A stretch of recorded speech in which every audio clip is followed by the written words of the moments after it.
Hey troops, it's Roy from Geeks Avengers. Woohoo! Broadcasting from the Clintonville section of Columbus, Ohio. So, one of the great challenges of horror films, H.P. Lovecraft. The influence of Lovecraft's work. Oh God, I mean, blah blah blah blah blah, all over the place. Stephen King to Event Horizon to Alien, and it bounces all over the place. Ironically enough, getting an actual H.P. Lovecraft story, that's another thing entirely. There have been a couple fan films like the black and white Call of Cthulhu piece. That's actually really well done.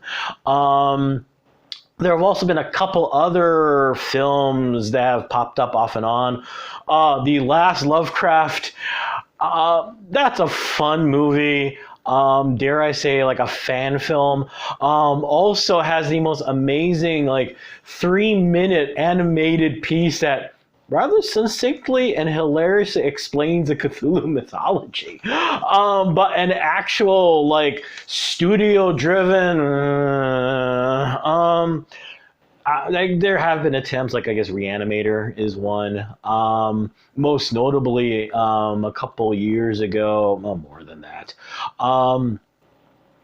Guillermo del Toro was trying to get At the Mountains of Madness done. He came this close to doing it until he said the budget, and the studio went, "What did you say, son?" And he went, 125 million or something like that.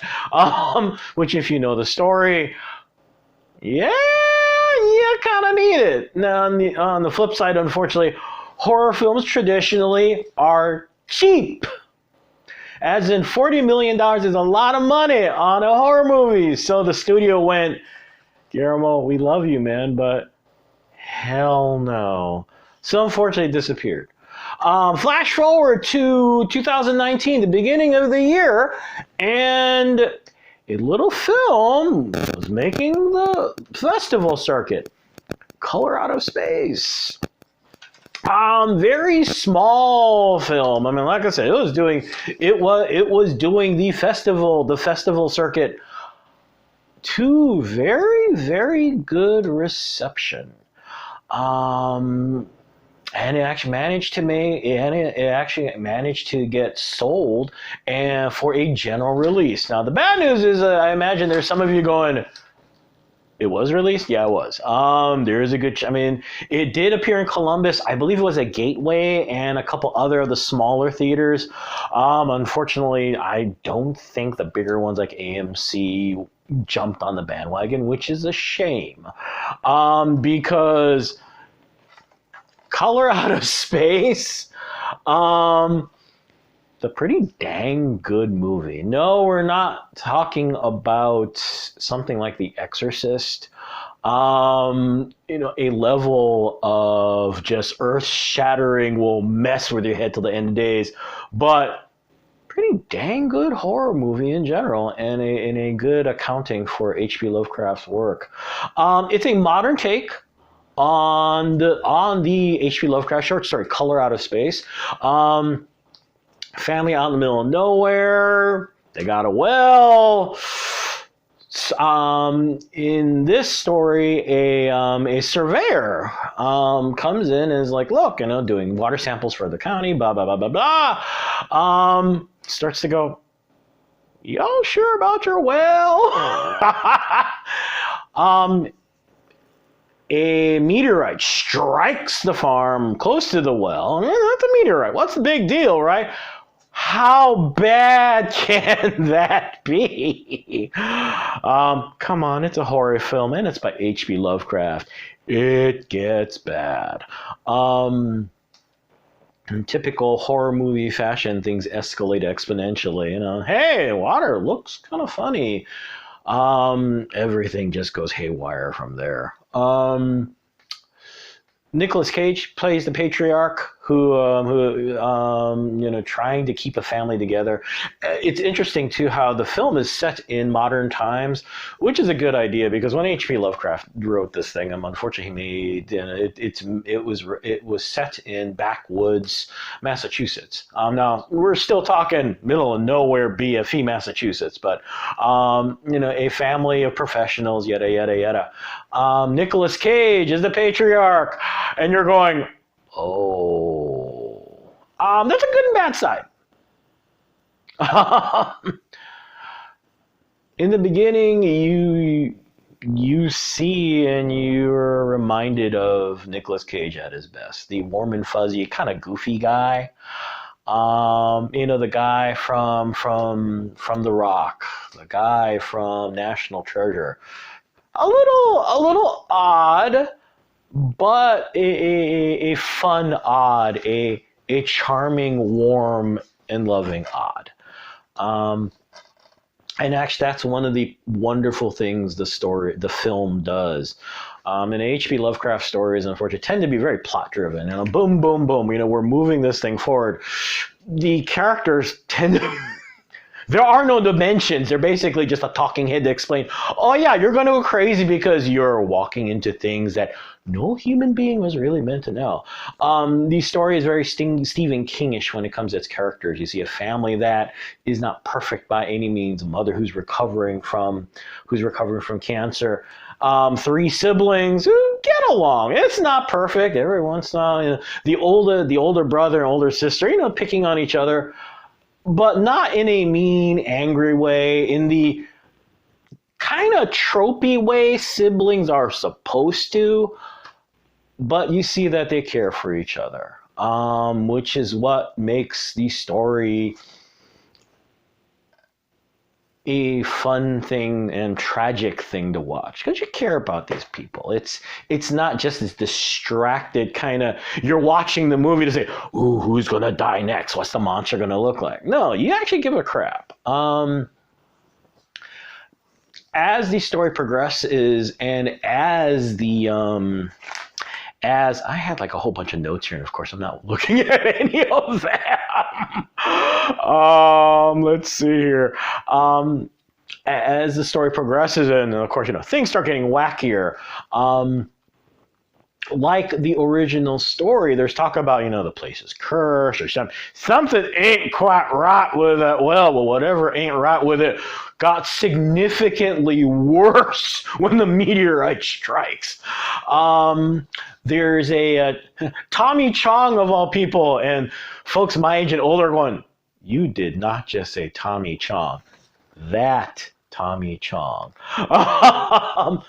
You young'uns, go Google the guy, and you're going to go, wait a minute. He's like an older version of either Harold or Kumar. Yeah, pretty much. Plays a squatter on the property. But he's a guy who lives there, who warns... we still have a surveyor who's checking into the water because lines eventually going to be the city would like to use it as part of a reservoir. Blah blah blah blah blah. The surveyor who's there, whose last name is Ward. Hint hint. Wink wink. Possibly maybe. We don't know. Visits Urza, who is a squatter, who warns him things ain't quite right. The bad news, of course, is since this is a horror film, the tropes kick in like crazy. Weird things start to happen, etc., etc. At this point, what makes the film fun is you do care about this family. In all of its imperfections, in all those moments where you kind of want to do the psh to Nicolas Cage's character, you care for the family, which is a fun thing. And heartbreaking thing, because as the crap hits the fan, boy, does it hit the fan. As the film moves forward, you see bits, and there's a moment where you're reminded of how many films have been influenced by Lovecraft. John Carpenter's a thing, man. It's not quite that epic and mind blowing and wow, I'll never unsee that until the end of days, but pretty dang close, and you'll never look at alpacas the same way again. Trust me. The other nice bit in the film is, everything's kind of going haywire. In the original story, there are hints of whatever this thing is. It seems to have something driving it. It's not just many people have made analogies to this, and the thing is basically like all radiation burns and stuff. Which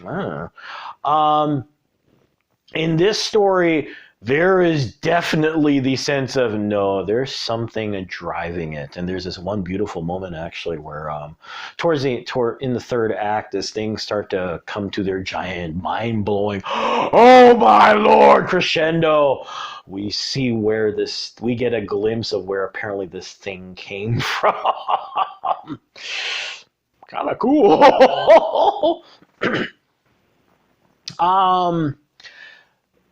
The film, unfortunately, like I said, does get a little tropey. Sometimes you do kind of spend a lot of time going, wow, I wonder who's next to be off, etc., etc. Nicolas Cage, unfortunately, does sometimes overact when he does the crazy thing, as the father starts to lose his mind, his family starting to disintegrate, etc., etc. And there's that fine line between, you want to show a sign of madness as, what you're seeing ain't right, and as Lovecraft fans will remind you, sometimes the best thing you can do is lose your sanity. But then there's also the Nick, you're overacting, you're screaming too much. Oh heck, never mind. So overall, it's a fun flick. It is based faithfully on the original story. Visually, and for those who may get kind of cranky about, well, did they all just introduce a whole bunch of CGI? Yes, CGI is used effectively. It doesn't turn into just this giant monster movie where you're sitting there going, oh great, is a giant thing going to come crawling out or what? Yeah, they're cheap jump scares, but overall in general, it's not just meant to be a showcase for can someone use Photoshop effectively. The moments that you see where this creature, you get to see it in all of its power, are pretty dang cool and do add to the film. They're not just eye candy. Like I said, the fact that these characters are more fleshed out, they're real. They're people. They're not just little paper puppets that, you're kind of wondering, you put them on the giant Deadpool board, they died. You won $5 for this round, that kind of thing. No, you care. There is a heartbreaking moment actually where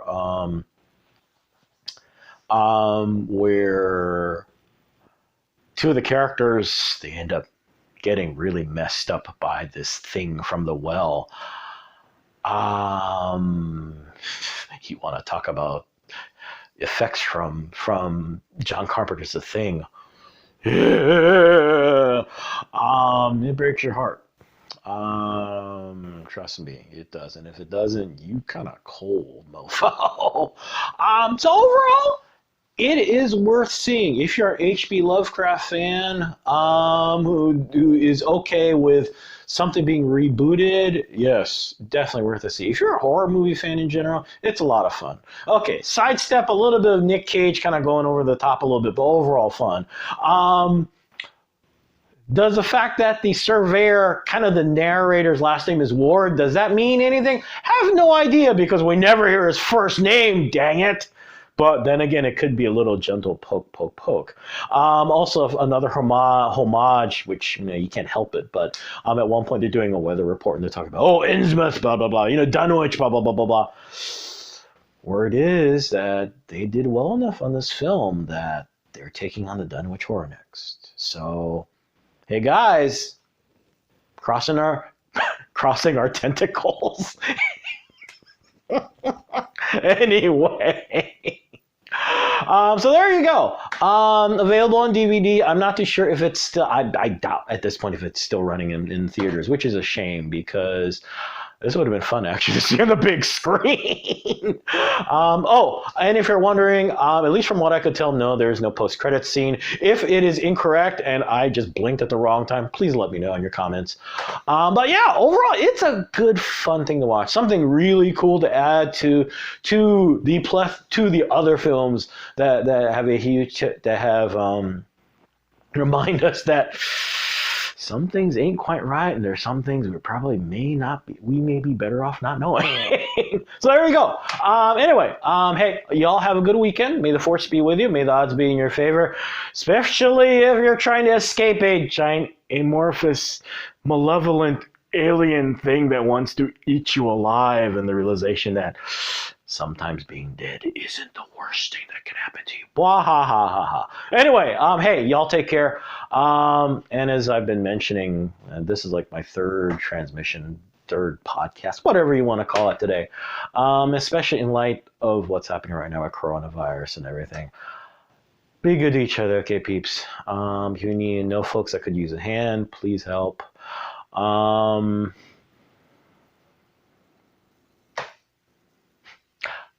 Okay, tangent. A couple months ago, I released a thing about horror movies and how, I remember getting the discussions with a number of people about, funny how horror movies aren't that scary anymore. Why is that? It's 21st century, folks. The giant monster in the well isn't necessarily the scariest thing in the world. Case in point, what we're dealing with right now. And to add on to that, in some ways, it's not necessarily the virus that is the most frightening thing, but the most frightening thing is the way we as a species react to it. Anyway, enough philosophical talk because, well, that's another whole hour, and I don't think YouTube wants me to dump an hour-long thing for free. And besides, there's been enough talk about that. Anyway, I'm gonna go before this gets even more serious. Y'all take care. Kidding aside, seriously, take care. Take care of each other, all right, folks? Peace. Seriously. Peace. Bye.